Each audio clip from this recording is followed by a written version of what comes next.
Bueno, continuando con nuestro libro del cuento número 13 de Diana Sterfields. Vamos a continuar con el capítulo 21, que se llama Fantasmas. ¿Fantasmas? Como pregunta. Cuando volví a verla, la señorita Winter estaba diferente. Cerró los ojos con cansancio y tardó más de lo acostumbrado en evocar el pasado y comenzar a hablar. Mientras juntaba los hilos, la observé y advertí que no se había puesto las pestañas postizas, conservaba la sombra de ojos violeta y la arrolladora raya negra, pero sin las pestañas. De araña parecía una niña que ha estado jugando con el estuche de pinturas de su madre.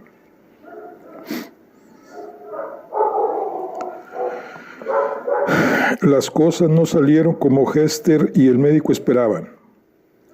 Se habían preparado para una Adelines que despotricara, bramara, pataleara y batallara. En cuanto a Emmeline, contaba con que su cariño por Hester la ayudara a aceptar la repentina ausencia de su gemela. Esperaban, en resumidas cuentas, las mismas niñas de siempre, solo que separadas en lugar de juntas. De ahí que al principio les sorprendiera que las gemelas se convirtieran en dos muñecas de trapo inertes.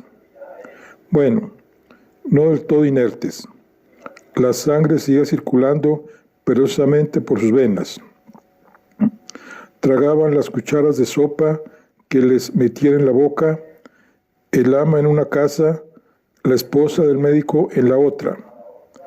Pero tragar es un acto reflejo, y las gemelas no tienen hambre. Sus ojos, abiertos durante el día, no veían, y por la noche, aunque los cerraban, no gozaban de la tranquilidad del sueño.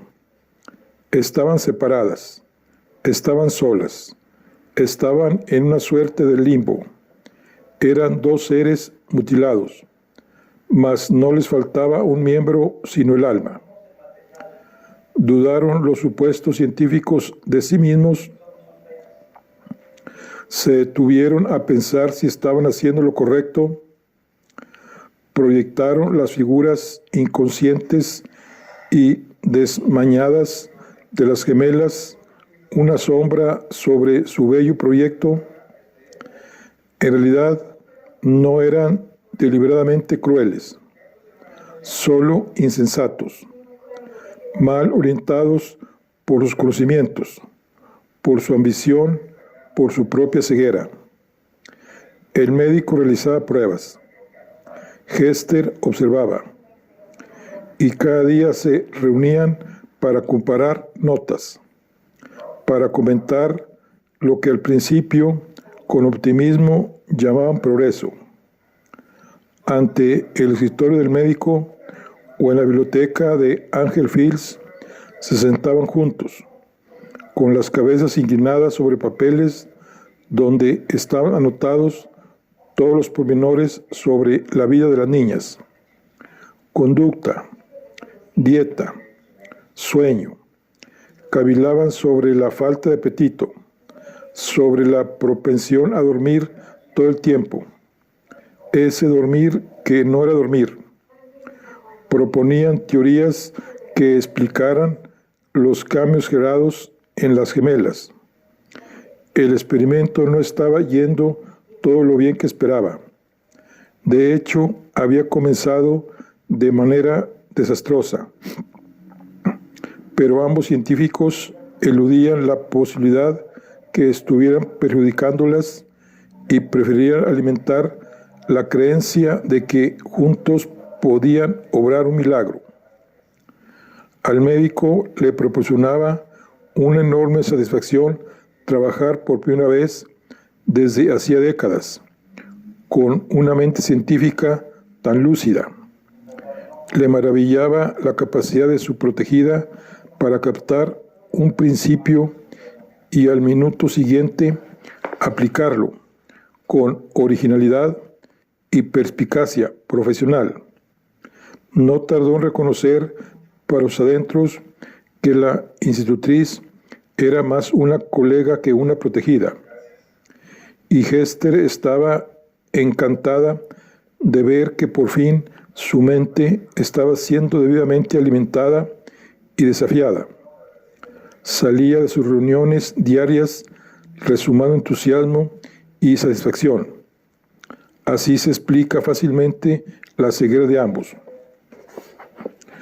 Como podía esperarse de la institutriz y el médico que comprendieran que lo que a ellos les estaba haciendo tanto bien podía estar causando un enorme daño en las niñas que tienen a su cargo, a menos que por las noches, sentados a solas transcribiendo sus observaciones del día, levantaran la vista hacia la niña, de mirada inerte, que permanecía inmóvil en la silla del rincón, y sintiera que una duda cruzaba por sus mentes.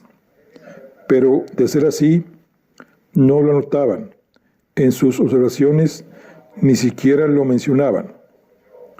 Tan dependiente se volvió la pareja de su empresa conjunta que no se dio cuenta de que el gran proyecto no estaba avanzando en lo más mínimo.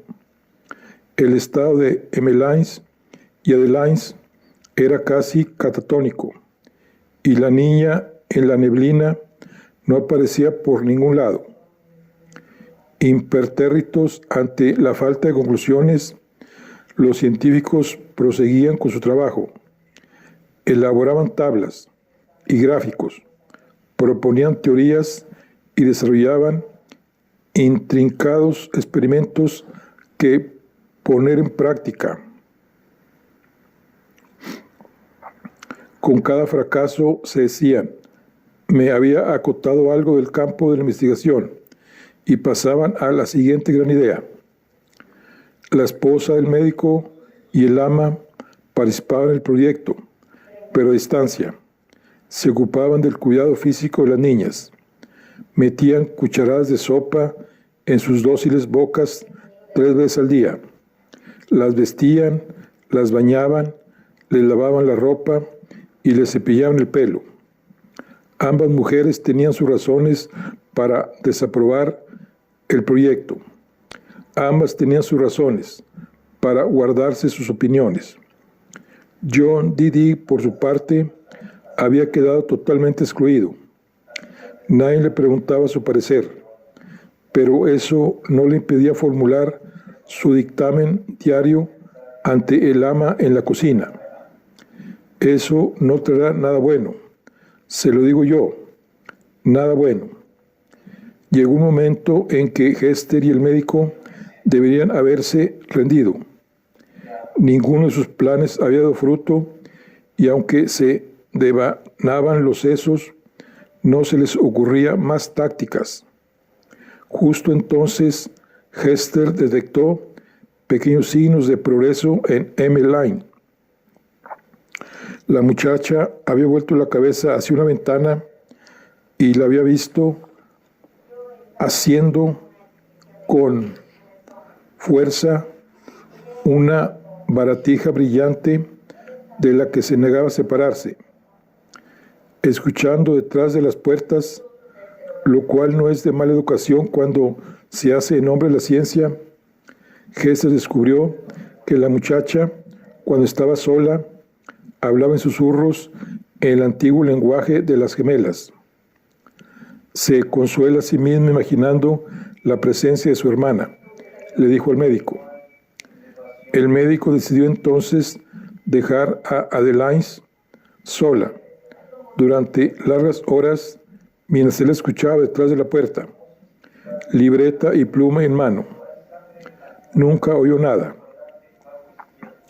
Hester y el médico se recordaban a sí mismos que debían ser pacientes en el caso más serio de Adeline. al tiempo que se felicitaban por los progresos de Emmeline. Anotaban animados el aumento de su apetito, su buena disposición a sentarse recta, los primeros pasos que había dado por sí misma. Emmeline no tardó en pasearse de nuevo por la casa y el jardín, sin abandonar del todo su aire errabundo. Oh, sí, coincidían Hester y el doctor. El experimento realmente empezaba a dar resultados. Es difícil decir si en algún momento se pararon a pensar que lo que ellos llamaban progresos no era más que el regreso de Emmeline a los hábitos que ya mostraba antes de que comenzara el experimento. No todo era coser y cantar con Emmeline. Hubo un terrible día en que su olfato la llevó hasta el armario, donde estaban guardados los andrajos que su hermana solía ponerse. Se los llevó a la cara, aspiró su olor rancio animal y feliz se los puso. Era una situación delicada, pero lo peor estaba por venir. Así, vestida, se vio en un espejo y, confundiendo su reflejo con su hermana, echó a correr hacia él. El topetazo fue lo bastante estrepitoso para que el ama llegara corriendo. La mujer encontró a Emmeline junto al espejo, llorando no por su dolor, sino por su pobre hermana, que se había roto en varios pedazos y estaba sangrando. Hester le quitó los harapos y ordenó a John que los quemara. Como medida de precaución, le pidió al ama que girara todos los espejos hacia la pared. Emmeline estaba perpleja, pero no volvieron a producirse incidentes de esa índole. Emmeline no hablaba. Pese a sus cuchilleos en solitario, puertas adentro, siempre en el antiguo lenguaje de las gemelas, era imposible inducirla a pronunciar una sola palabra en inglés delante del ama o de Hester. Era un asunto controvertido. Hester y el médico tuvieron una larga charla en la biblioteca y llegaron a la conclusión de que no había de qué preocuparse. Emmeline podía hablar, así que con el tiempo lo haría. Su negativa a hablar y el incidente con el espejo eran decepciones, desde luego, pero la ciencia funcionaba así, y había que ver los progresos. ¿Acaso Emmeline no estaba ya lo bastante fuerte para permitirle salir? Además, últimamente pasaba menos tiempo en el borde de la carretera, merodeando frente a la línea invisible que no osaba traspasar, mirando en dirección a la casa del médico. Las cosas no estaban yendo del todo mal. Adelantos no eran los que habían esperado al principio. Si los comparaban con los resultados que Hester había obtenido con la muchacha cuando llegó a la casa, no eran muchos, pero era cuanto tenían, y le estaban sacando todo el partido posible. Es probable que en el fondo se sintieran aliviados, pues ¿cuál habría sido la consecuencia de un éxito definitivo? Se habrían terminado las razones para seguir trabajando juntos. Y aunque no querían verlo, eso era lo último que deseaban que sucediera, dejar de trabajar juntos. Jamás habían terminado el experimento por su propia voluntad. Jamás. Haría falta algo extremo a ellos, para detenerlo. Algo que llegó de forma totalmente inesperada, que, aunque se nos había terminado el tiempo, aunque ella tenía ese aspecto demacrado y ceniciento que adquiría cuando se acercaba la hora de la medicación, aunque estaba prohibido hacer preguntas, no pude contenerme. Pese al dolor, los ojos verdes de la señorita Winter brillaron con picardía cuando se inclinó confidencialmente hacia adelante. ¿Cree en los fantasmas, Margaret? ¿Creía en los fantasmas? ¿Qué podía contestar? Asentí con la cabeza. Satisfecha, la señorita Winter se reclinó en su butaca y tuve la familiar sensación de que había desvelado más de lo que creía. Hester no. Ningún científico cree. Por tanto, como no creía en los fantasmas, tuvo serios problemas el día en que vio uno. He aquí lo que ocurrió. Un día soleado, tras haber terminado sus tareas antes de lo acostumbrado, Hester salió de casa temprano y decidió ir a casa del médico tomando el camino más largo. El cielo estaba completamente azul, el aire era fresco y limpio, y sentía llena de una poderosa energía, a la que no podía poner nombre, pero que despertaba en ella el deseo de hacer algún ejercicio extenuante. El camino que bordeaba los prados la condujo hasta lo alto de una pequeña loma, que, sin llegar a ser colina, brindaba una espléndida vista del paisaje y las tierras circundantes.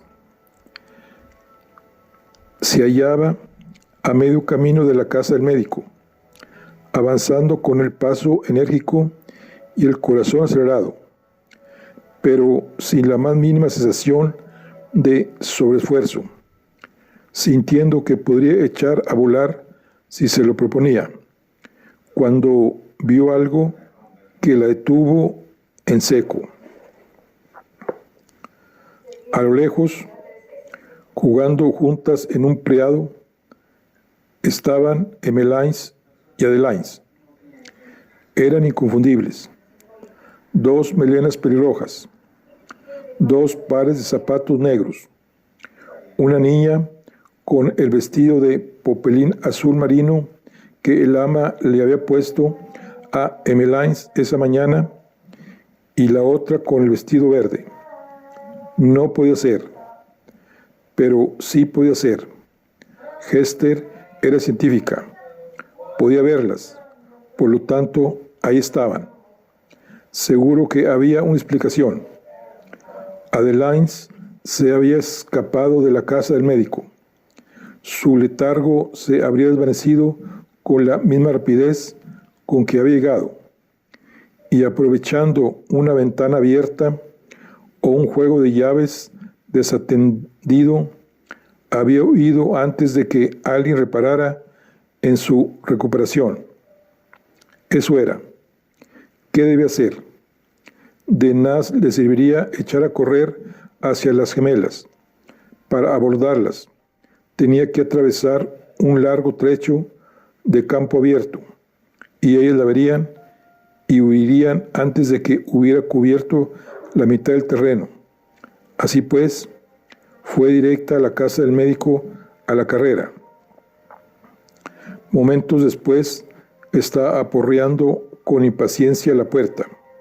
Fue la señora Maudsley quien abrió, irritada por el alboroto, pero Hester tenía cosas más importantes en la cabeza que una disculpa, y apartándola, caminó hasta la puerta del consultorio. Entró sin llamar. El médico levantó la vista, sorprendido de ver el rostro de su colaboradora encendido por el esfuerzo, y el pelo, normalmente impecable, salido de las horquillas. Le costaba respirar. Quería hablar, pero todavía no podía. ¿Qué le ocurre?, preguntó él levantándose de la silla y rodeando la mesa para posar las manos en los hombros de Hester. Adeline, jadeó. ¿La ha dejado salir? Presa del pasmo, el doctor frunció el entrecejo. Volvió a Hester por los hombros hasta colocarla de cara al otro extremo de la habitación. Y ahí estaba Adeline. Hester se volvió rauda hacia el doctor. Pero si acabo de verla con Emmeline en la linde del bosque, al otro lado del prado de Oates. Comenzó con vehemencia, pero su voz se fue apagando a medida que aumentaba su extrañeza. Tranquila, siéntese, aquí, beba un poco de agua, dijo el médico. Probablemente se escapó, pero ¿cómo consiguió salir? ¿Y cómo pudo volver tan deprisa? Hester se esforzaba por comprender. Adeline no se ha movido de esta habitación en las últimas 2 horas, desde el desayuno. No ha estado sola ni un minuto. El médico miró a Hester a los ojos, conmovido por su agitación. Debió de ver a otra niña, una niña del pueblo, sugirió, manteniendo su dignidad médica. Pero Hester meneó la cabeza. Era la ropa de Adeline, el pelo de Adeline. Hester se volvió de nuevo hacia Adeline. Los ojos de la muchacha, abiertos como platos, eran indiferentes al mundo. No llevaba puesto el vestido verde que Hester había visto hace unos minutos, sino el azul marino, y no tenía el pelo suelto, sino recogido en una trenza. La mirada que Hester dirigió de nuevo al médico era de puro desconcierto. Todavía respiraba agitadamente. No había una explicación científica racional para lo que había visto. Y Hester sabía que el mundo era totalmente científico. Por lo tanto, solo podía haber una explicación. Debo de estar loca, susurró. Sus pupilas se dilataron y las fosas nasales le temblaron. He visto un fantasma. Los ojos se le llenaron de lágrimas. Ver a su colaboradora reducida a semejante estado de turbación produjo una extraña sensación en el médico, y aunque era el científico que había en él quien primero había admirado a Hester por su fría cabeza y su infalible cerebro, fue el hombre, animal e instintivo, el que respondió a su desmoronamiento, envolviéndola en un apasionado abrazo y posando sus firmes labios en los de ella. Hester no opuso resistencia. Escuchar detrás de las puertas no es de mala educación cuando se hace en nombre de la ciencia, y la esposa del médico era una científica entusiasta cuando se trataba de estudiar a su marido. El beso que tanto sobresaltó al médico y a Hester no sorprendió en absoluto a la señora Maudsley, que llevaba tiempo esperando algo así. Abrió la puerta y en un arrebato de indigna rectitud irrumpió bruscamente en el consultorio. Le agradecería que abandonara inmediatamente esta casa, le dijo a Hester.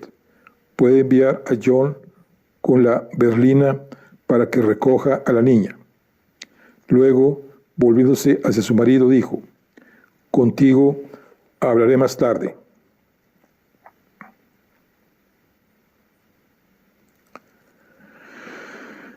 El experimento había terminado, y con él muchas otras cosas. John recogió a Adeline. No vio ni al médico ni a su esposa, pero se enteró de los acontecimientos de la mañana por boca de la criada. Una vez en casa, acostó a Adelines en su antigua cama, en su antigua habitación, y dejó la puerta entornada. Emmeline, que estaba deambulando por el bosque, levantó la cabeza, olfateó el aire y se volvió directamente hacia la casa. Entró por la puerta de la cocina, fue derecha a la escalera, subió los escalones de dos en dos y caminó con paso resuelto hasta la antigua habitación. Cerró la puerta tras de sí. Y Hester, nadie la vio regresar a la casa y nadie la vio partir. Pero cuando el ama llamó a su puerta al día siguiente, encontró la ordenada habitación vacía y ni rastro de Hester.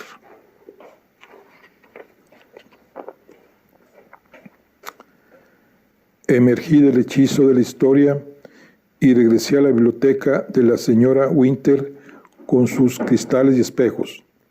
¿A dónde fue?, pregunté. La señorita Winter me observó con un ligero ceño en la frente. Ni idea. ¿Qué importa eso? Tuvo que ir a algún lugar. La narradora me lanzó una mirada de soslayo. Señorita Lea, no conviene encariñarse con los personajes secundarios. No es su historia. Vienen, se van. Y una vez que se han ido, ya no vuelven. Eso es todo. Deslicé el lápiz por la espiral de mi libreta y me dirigí a la puerta, pero al llegar a ella me di la vuelta. Entonces, ¿de dónde venía? Por todos los santos. No era más que una institutriz. Hester, es irrelevante. Créame. Seguro que tenía referencias, un trabajo anterior, o por lo menos una carta de solicitud de empleo con una dirección. A lo mejor llegó por medio de una agencia. La señorita Winter cerró los ojos y una expresión de resignación asomó en su rostro. Estoy segura de que el señor Lomax, el abogado de la familia, Ángel Fields, estará al corriente de esos detalles, aunque dudo de que le sirvan de algo. Es mi historia, sé de lo que hablo. Tiene el despacho en Market Street, en Banbury. Le daré instrucciones de que responda a todas las preguntas que usted desee hacerle. Le escribí al señor Lomax esa misma noche. Bueno, pues aquí concluimos lo que es la charla del día de hoy. Estamos con el libro de el cuento número 13 de Diana Sterfields. Nos vemos en la siguiente. Hasta luego.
Bueno, continuando con nuestro libro de El cuento número 13 de Diana Sterfields, vamos con el capítulo número 22.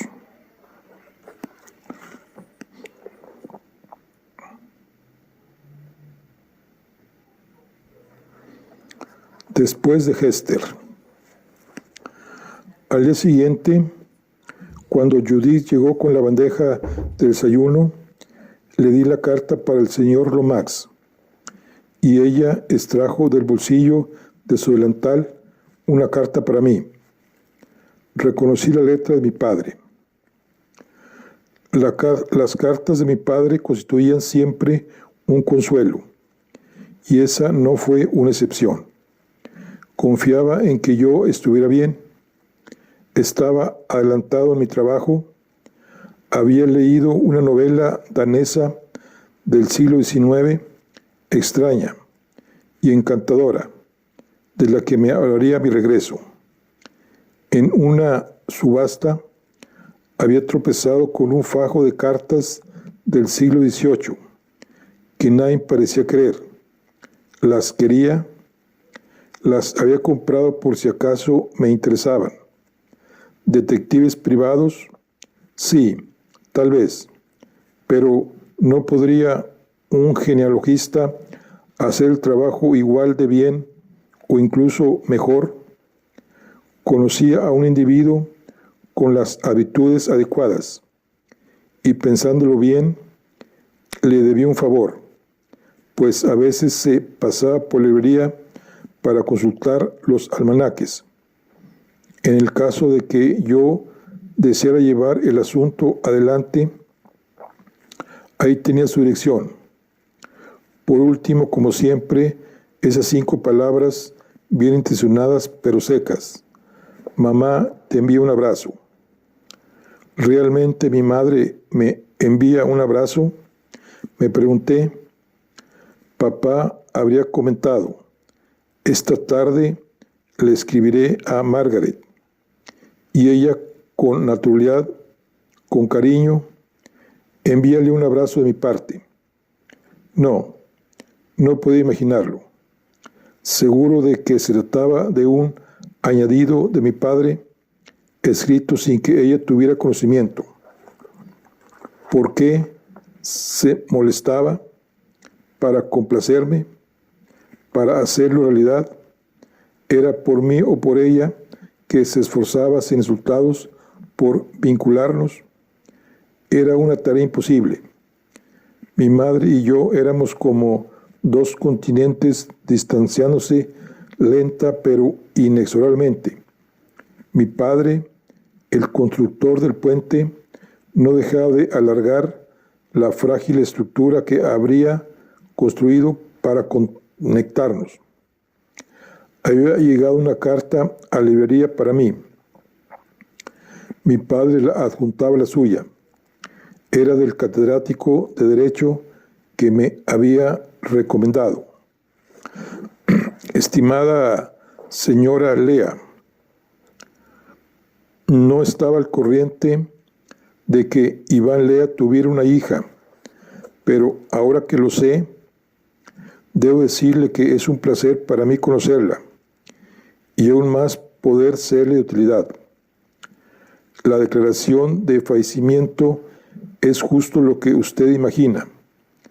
La presunción legal de la muerte de una persona cuyo paradero se desconoce desde hace un tiempo tal y en unas circunstancias tales que su muerte es la única suposición razonable.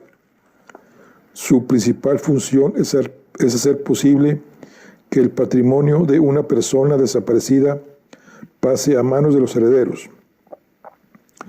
He realizado las indagaciones necesarias y localizado los documentos relacionados con el caso que a usted le interesa. Su señor Ángel Fields era, al parecer, un hombre dado a la reclusión, y por lo visto se desconocen la fecha y las circunstancias de su desaparición. No obstante, la labor minuciosa y solidaria de un tal señor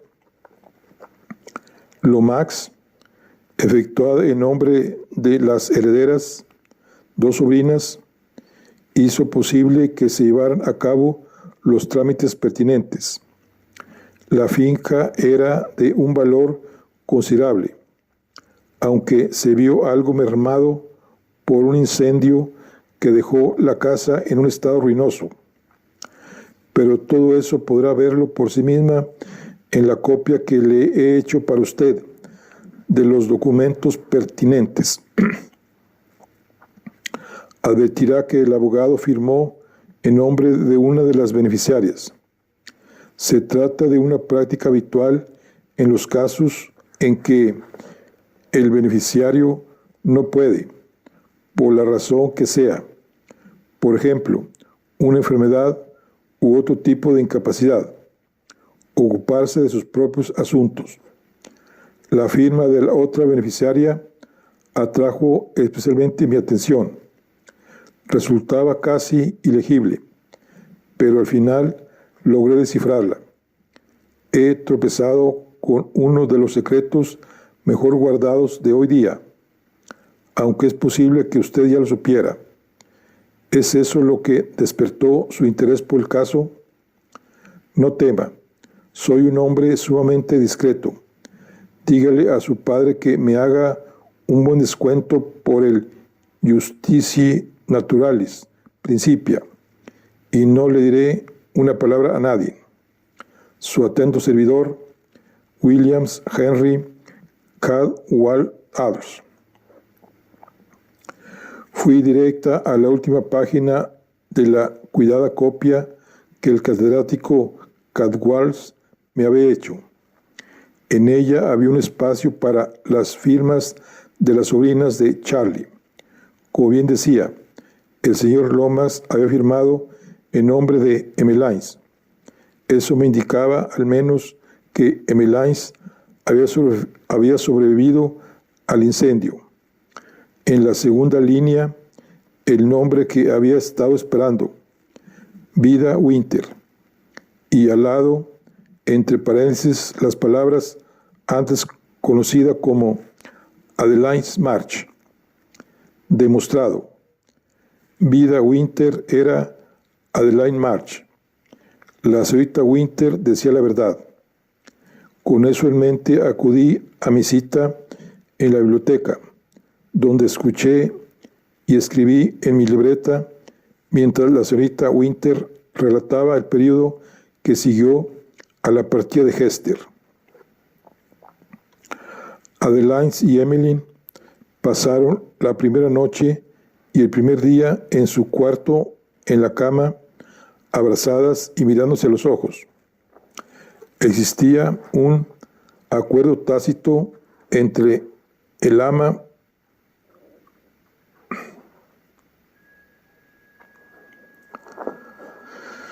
y John Didig de tratarlas como si estuvieran convalecientes.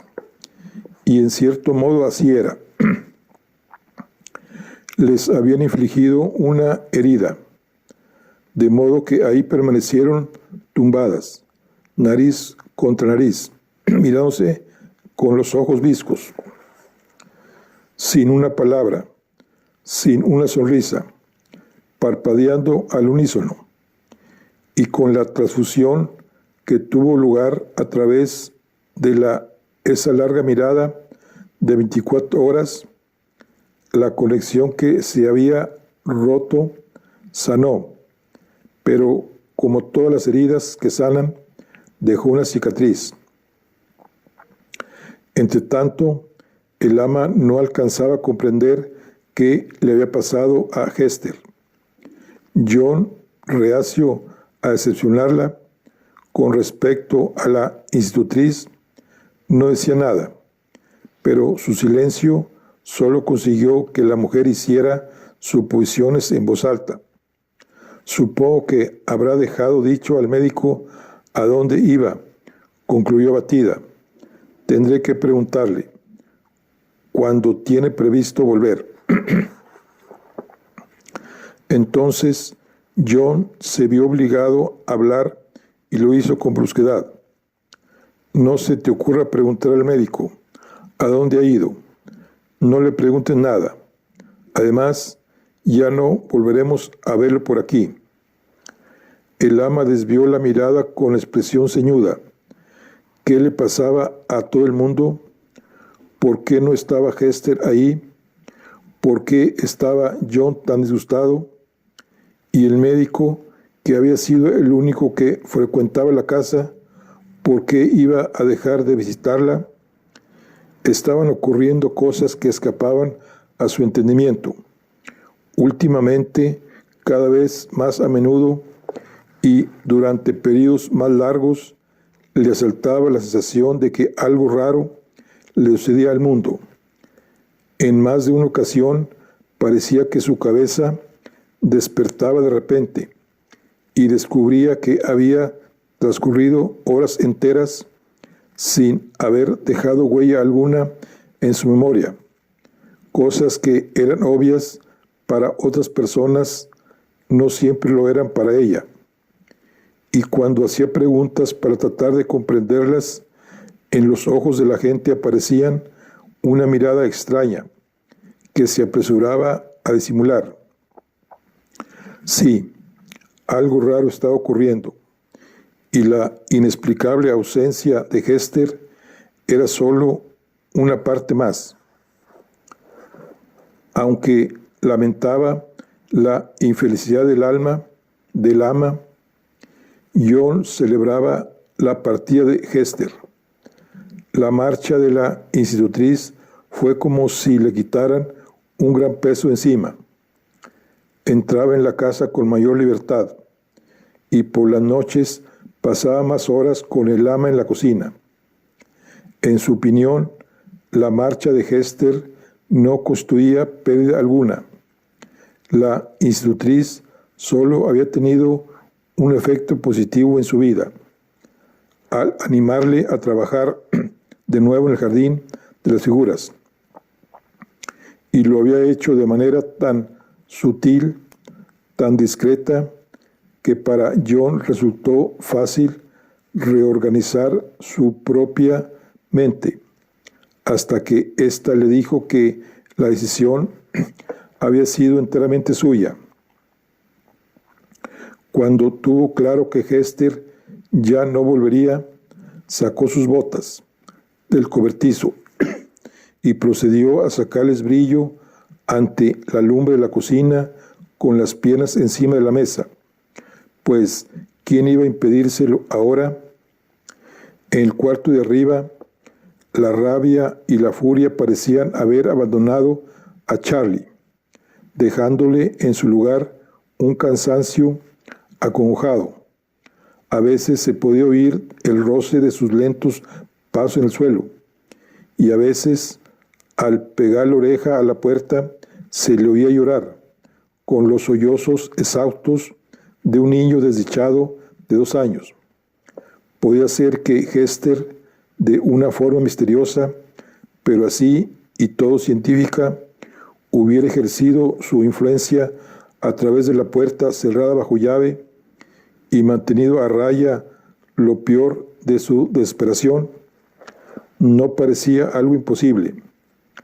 No solo las personas reaccionaron ante la ausencia de Hester, también la casa respondió de inmediato.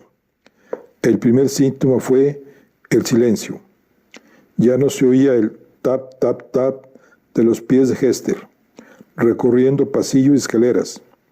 Luego también cesaron los golpes y martillazos del albañil en el tejado. El hombre, tras enterarse de que Hester ya no estaba, había tenido la buena fundada sospecha de que a falta de alguien que pusiera sus facturas delante de las narices de Charlie, nadie le pagaría por su trabajo. Recogió sus herramientas y se marchó. Apareció otro día para llevarse la escalera de mano y nunca más regresó. El primer día de silencio, y como si nada lo hubiera interrumpido, la casa reanudó su largo y lento proceso de deterioro. Al principio fueron pequeñas cosas. La suciedad empezó a manar de cada grieta, de cada objeto, en cada habitación. Las superficies escupían polvo, las ventanas se cubrían en la primera capa de mugre. Todos los cambios de Hester habían sido superficiales y su mantenimiento exigía una atención diaria. Por tanto, cuando el programa de limpieza del ama empezó a flaquear y finalmente se vino abajo, la verdadera naturaleza de la casa se impuso de nuevo. Llegó un momento en que no se podía coger nada sin notar la vieja pegajosidad de la mugre en los dedos. También los objetos recuperaron rápidamente sus antiguos hábitos. Las llaves fueron las primeras en salir andando. De la noche a la mañana se desprendieron de cerraduras y anillas y se juntaron en polvorienta camaradería en una cavidad bajo una tabla suelta al suelo. Los candelabros de plata que todavía conservaban el brillo que les había sacado Hester viajaron desde la repisa de la chimenea del salón hasta el tesoro que Emmeline guardaba bajo la cama. Los libros salían de los estantes de la biblioteca y subían a otros pisos para descansar en todos los rincones y debajo de los sofás. A las cortinas les dio por correrse y descorrerse a su antojo. Hasta el mobiliario aprovechó la falta de supervisión para desplazarse. Un sofá se alejaba unos centímetros de la pared. Una silla se movía medio metro hacia la izquierda. Pruebas, todo ello, de que el fantasma de la casa dominaba de nuevo su territorio. Un tejado en vías de reparación empeora en lugar de mejorar. Algunos de los agujeros que había dejado el albañil eran más grandes que los que le habían encomendado reparar. No estaba nada mal tumbarse en el suelo del desván y sentir el sol en la cara, pero notar la lluvia era algo muy diferente. Las tablas del suelo empezaron a ablandarse. Luego el agua se filtró en las habitaciones inferiores. Había lugares donde sabíamos que no debíamos pisar, lugares donde el suelo se hundía peligrosamente bajo nuestros pies. Pronto se desmoronaron y se podría ver la habitación de abajo. ¿Y cuánto tiempo tendría que pasar para que el suelo de esa habitación cediera y se pudiera ver la biblioteca, y terminaría cediendo el suelo de la biblioteca? Llegaría el día en que sería posible divisar el cielo desde el sótano a través de las 4 plantas. El agua, como Dios, actúa de manera inescrutable. Una vez dentro de una casa, sigue la fuerza de la gravedad indirectamente. Encuentra surcos y cauces secretos dentro de las paredes y debajo de los suelos. Penetra y gotea en direcciones inesperadas. Emerge de los lugares más insospechados. Había trapos desperdigados por toda la casa para que embebieran el agua, pero nadie se molestaba en escurrirlos. Se colocaban ollas y barreños para tapar las gotas, pero rebosaban antes de que alguien se acordara de vaciarlos.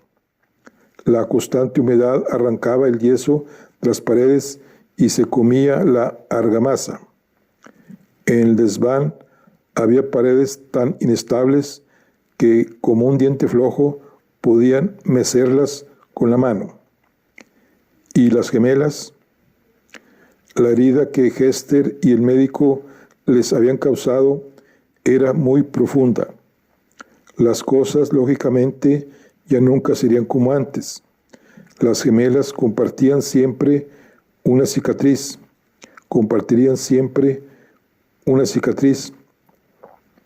y los efectos de la separación nunca serían erradicados por completo. No obstante, cada una vivía la cicatriz de forma diferente. Adeline, después de todo, había caído en un estado de amnesia temporal en cuanto comprendió que Hester y el médico estaban tramando. Se ausentó de sí misma casi en el mismo instante en que perdió a su gemela y no guardaba recuerdo alguno del tiempo que había separado de ella. Adeline ignoraba si la oscuridad que se había interpuesto entre la pérdida de su hermana y el reencuentro con ella había durado un año o un segundo, pero eso ya no importaba. Todo había terminado y ella volvía a estar viva. Para Emmeline, la situación era distinta. Ella no había gozado del bálsamo de la amnesia. Había sufrido durante más tiempo y con mayor intensidad. Durante las primeras semanas, cada segundo había sido un tormento. Parecía una mutilada en los minutos previos a la anestesia, medio enloquecida por el dolor.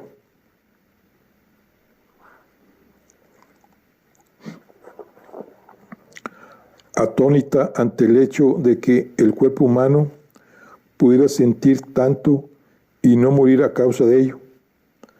Pero poco a poco, de célula herida en célula herida, empezó a reponerse. Llegó un momento en que ya no era todo su cuerpo el que ardía de dolor, sino solo su corazón. Y llegó el día en que su corazón fue capaz, al menos durante un tiempo, de sentir otras emociones, además de tristeza. En pocas palabras, Emmeline se adaptó a la ausencia de su gemela, aprendió a vivir separada de ella. Así y todo, consiguieron conectar de nuevo y volvieron a ser gemelas. Pero Emmeline ya no era la gemela de antes, aunque Adeline no lo percibió de inmediato. Al principio, solo hubo lugar para la dicha del reencuentro. Eran inseparables. A donde iba una, la otra la seguía. Correteaban entre los viejos árboles del jardín, de las figuras jugando incansablemente al escondite. Una repetición de su reciente experiencia de pérdida y reencuentro de la que Adeline nunca parecía cansarse. Para Emmeline, la novedad empezó poco a poco a perder su brillo. Parte del antiguo antagonismo emergió a la superficie. Emmeline quería ir a una dirección, Adeline en la otra, de modo que reñían. Y como antes, era Emmeline quien por lo general cedía, y eso molestaba a su nueva y secreta personalidad. Aunque al principio Emmeline se había encariñado con Hester, ya no le echaba de menos. Durante el experimento, su afecto había disminuido. Después de todo, sabía que era Hester quien la había separado de su hermana. Y no solo eso, sino que Hester había estado tan absorta en sus informes y reuniones científicas que quizá, sin darse cuenta, había descuidado a Emmeline. Durante esa época, envuelta por una soledad desacostumbrada, Emmeline había encontrado formas de evadirse de su dolor. Descubrió pasatiempos y entretenimientos con los que llegó a disfrutar de verdad, juegos a los que no estaba dispuesta a renunciar simplemente porque su hermana hubiera vuelto. De modo que al tercer día de su reencuentro, Emmeline abandonó el juego del escondite en el jardín de las figuras y se marchó a la sala de billar, donde guardaba una baraja de cartas. Tumbada boca abajo en la mesa de paño, se puso a jugar. Era una versión del solitario, pero la más sencilla, la más infantil. Emmeline ganaba siempre, de hecho. El juego estaba ideado para que no pudiera perder, y cada vez que ganaba se alegraba muchísimo. A media partida la dio la cabeza. En realidad no podía oírlo, pero su oído interno, constantemente sincronizado con el de su hermana gemela, le dijo que Adeline la estaba llamando. No hizo caso. Ya la vería más tarde, cuando terminara la partida. Una hora después, cuando Adeline irrumpió violentamente en la sala de billar, con los ojos encendidos de ira, Emmeline no pudo hacer nada para defenderse. Adeline trepó a la mesa y, enloquecida de furia, se abalanzó sobre su hermana. Emmeline no levantó un solo dedo para defenderse, tampoco lloró, no emitió sonido alguno, ni durante ni después del ataque. Tras descargar toda su ira, Adeline se quedó unos minutos contemplando a su hermana. La sangre estaba empapando el paño verde. Había naipes desperdigados por toda la sala. Encogidos en un ovillo, los hombros de Emmeline subían y bajaban entrecortadamente al ritmo de su respiración. Adeline se dio la vuelta y se marchó. Emmeline se quedó donde estaba, sobre la mesa, hasta que John la encontró horas después. Se la llevó al ama, que le lavó la sangre del pelo, le puso una compresa en el ojo y le curó las heridas con solución de avellana de bruja. Esto no habría sucedido si Hester estuviera aquí, comentó. Ojalá supiera cuándo piensa volver. No volverá, dijo John, esforzándose por contener su enfado. Tampoco a él le gustaba ver a la niña en ese estado. Pero no entiendo por qué se fue de ese modo, sin decir una palabra. ¿Qué pudo haberle ocurrido? ¿Alguna emergencia, digo yo, en su familia? John negó con la cabeza. Había escuchado una docena de veces esa idea a la que se aferraba el ama, de que Hester volvería. El pueblo entero sabía que no regresaría. La criada de los Musley lo había oído todo. También aseguraba haberlo visto todo. Así que a esas alturas era imposible que hubiera un solo adulto en el pueblo que no asegurara que la institutriz de rostro anodino había mantenido una relación adúltera con el médico. Los rumores sobre la conducta de Hester, eufemismo de mala conducta que utilizaban los lugareños, estaban destinados a llegar algún día a oídos del ama. Cuando ocurrió, al principio la mujer se escandalizó. Se negaba a contemplar la idea de que Hester, su Hester, pudiera haber hecho algo así, pero cuando explicó, indignada a John, los chismorreos que se los confirmó. El día en cuestión había ido a casa del médico, le recordó, para recoger a la niña. Lo había oído directamente de boca de la criada, el mismísimo día que ocurrió. Además, ¿por qué iba a marcharse Hester tan de repente, sin previo aviso, a menos que hubiera ocurrido algo fuera de lo normal? Su familia, tartamudeó el ama, una emergencia. En ese caso, ¿dónde está la carta? ¿No crees que habría escrito una carta si tenía previsto volver? ¿Habría dado alguna explicación? ¿Ha recibido alguna carta? El ama negó con la cabeza. Eso significa, concluyó John, sin poder reprimir la satisfacción en su voz, que hizo algo que no debía y que no volverá. Se ha ido para siempre, te lo digo yo. El ama siguió dándole vueltas al asunto. No sabía qué creer. El mundo se había convertido en un lugar sumamente desconcertante para ella. Bueno, aquí concluimos la charla que le doy. Estamos con el libro de el cuento número 13 de Diana Steelfields. Nos vemos en la siguiente. Hasta luego.